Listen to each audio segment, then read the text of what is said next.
Hello! We are so glad you could tune into our research project analyzing how Lee's students view organized Christianity. Generation Z is a very pivotal demographic group for religious leaders and organizations. It's made up of those just transitioning from high school and college into more mature forms of adulthood. Many religious leaders are wondering how to reach this young generation and where they stand on matters of faith and spirituality. A distinguishing phenomenon in this group is the large percentage of nuns, people who don't affiliate with any religious tradition. They just put none down on their demographic sheets. These are the people who identify with no tradition, no philosophy, and this number in Gen Z exceeds the numbers in any past generation. Now, organized religion can be defined as religion in a communal, structured, institutionalized form. It's not highly favored by Gen Z. Members of Gen Z tend to offer more individualistic, unique approaches to religion, pioneering new avenues of spirituality and crafting their own faith. Because of this, religions such as Christianity, while not entirely rejected by Generation Z, are not fully embraced by Generation Z either, at least not in the form that they have been presented in for thousands of years. Gen Z is adapting Christianity and other faiths to fit its perceived spiritual desires and needs. But how does all this apply to Lee University?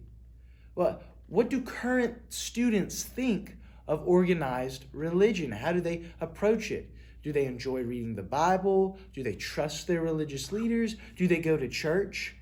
These are the questions we seek to answer through survey data and interviews. According to our research, 95.4% of Lee respondents willingly attend religious services on a weekly basis or more. This is 55.4 percentiles greater than the Survey Center for American Life's results, the highest reported weekly attendance, and 72.4 percentiles more than Springtide's results, the lowest reported weekly attendance for other members of Gen Z. According to Pew Research Center, Gen Z puts little stock in religious figures, as only 17% employ the advice of religious leaders when making a moral choice. In contrast to this, 55.9% of Lee student respondents report seeking guidance from a religious leader on a regular basis or considering one a mentor. This is a difference of 38.9%. 88.2% of Lee student participants say they read the Bible or another religious text on a weekly or daily basis, while less than half this number, 40%, report doing so as often in Gen Z as a whole. Springtide noted that a number of their respondents, 22%, identify as just Christian, a term that suggests a sense of being religious without being part of a particular tradition. 37.3% of Lee students, however, do not identify or only somewhat identify with the denomination, comparatively a much higher statistic. Probably the easiest explanation would be is that by the nature and fact that we are a Christian institution, most of our students are going to come from some organized religion base. Now, that may not all be the same denomination, but they're going to have some kind of established or fundamental understanding of the value of local church or organized religion or denominational engagement. But it is very heavily emphasized that there is a Christian background involved within the student population. It's part of our requirement to go twice a week. Mhm. And like I feel like people who are at Lee probably came to a Christian university knowing I'm going to a Christian university. So it's part of our culture to build community in that way. Students who choose to go to Lee are looking for an experience where they can integrate their faith into their studies. So the type of people who come here are already more willing to be a part of those religious organizations or go to church services. Relationships, relationships, relationships. So the reality is, I think reason why they're probably opposed to denominations more than they are religious leaders in that particular aspect is because they have a relational experiential connection that allows them to build the bridge. And so I think religious leaders who can help build those bridges have a better shot at, having that relational connection versus a denomination, which again represents as a whole the overarching, maybe sometimes even overbearing systems or structures or ideas that they're fighting against.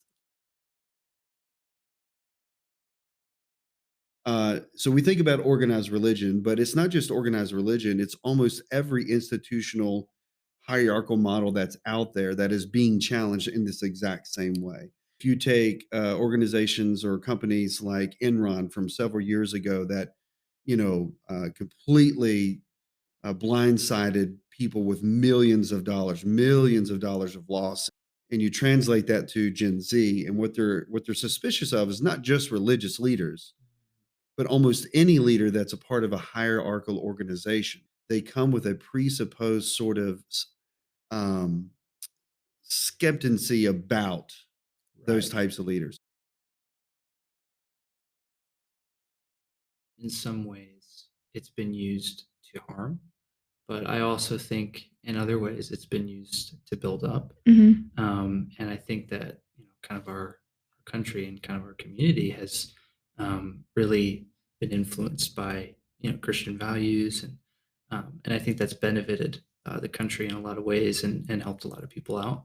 But also, it's caused division and issues with people and fighting, and so it's a mixed bag. Organized religion in the past it's been known to get a little bit sketchy at times, like largely anti-Semitic church organizations and the Church of England and all those fun things like indulgences. Just in general, when religious organizations start to get more power, they tend to abuse that power because we are human.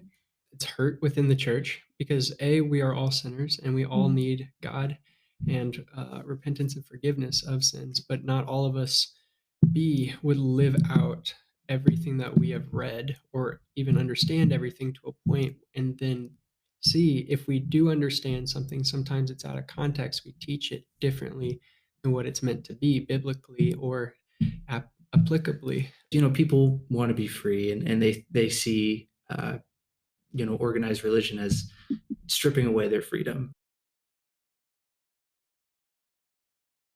So I would say it first starts with the entirety of every denomination recognizing that they need a personal and deep relationship with the Lord, not just something super shallow or superficial. It starts with a personal relationship, so then they can go into the public place and into the workplace. It's what exactly does it look like to apply everything from a personal to a public ministry example? Being willing to declare truth and also love people unconditionally. I think you'll probably drive a lot of people away that way, but you'll also attract people who are looking for truth. So I think feedback from the students would be very important. I mean, if there's a speaker we all love and enjoy and appreciate listening to, I feel like having them for a chapel service would be fantastic, and I think it could really pour into everybody. I do feel sometimes having different speakers coming in and talking about different themes, particularly I've seen when they've kind of been outside of the Lee bubble. Maybe they went to school here, but they've kind of been away for a little while. Maybe the communication hasn't been there where they fit right in with the theme. Sometimes it kind of gets off track and it's maybe something else that they're talking about. There have been quite a few like chapel services or experiences that I think the ideas were a little dated. I feel like more students need to be told that it's okay to rest. I do struggle with connecting with some of the speakers. I also feel that we have a lot of great in-house people who come to Lee who really have some phenomenal things to say, and I would, enjoy and appreciate if we uplifted some of those voices a bit more, because we also feel a bit more of a personal connection to them because we see them, we take classes with them, we're involved with them in other programs. a really strong, very clear push towards faith integration. My hope is that students will come to Lee and leave Lee with a really good idea of what it means to live out their faith in the marketplace. What they really need to learn how to do is to be the hands and feet of Jesus wherever they are. We have to get out of this comparison reality of, well, this Christian job is better than this Christian job, right? Right. Yeah. And so Mhm. the janitor has the same spiritual weight as the general overseer of the church of God. Based on these interviews and the data collected from current students, it can be concluded that organized religion in its current form is not ideal for a significant portion of Generation Z. Overall, they did not feel the church suited their spiritual needs, so they did not relate to it. It's easy for students to feel as if organized religion is pointless when it's not helping them grow in an obvious way. A big aspect of this is lack of application, especially in required chapel services. Students at Lee felt that chapel speakers are detached from their audience and are often unable to apply the biblical truths they're preaching to the struggles of a college student. This causes students to feel that certain theologies are dated, and so a chapel message with these elements is dismissed from the listener's mind. While Lee students are more favorable towards organized religion over the rest of Gen Z, organized religion is still a hard pill to swallow for many of these students. With regards to Lee in particular, one way to make Christianity more palatable is to make chapel more applicable and practical to the lives of Lee students through sharing more in-house voices on matters that will encourage and challenge students instead of shaming them.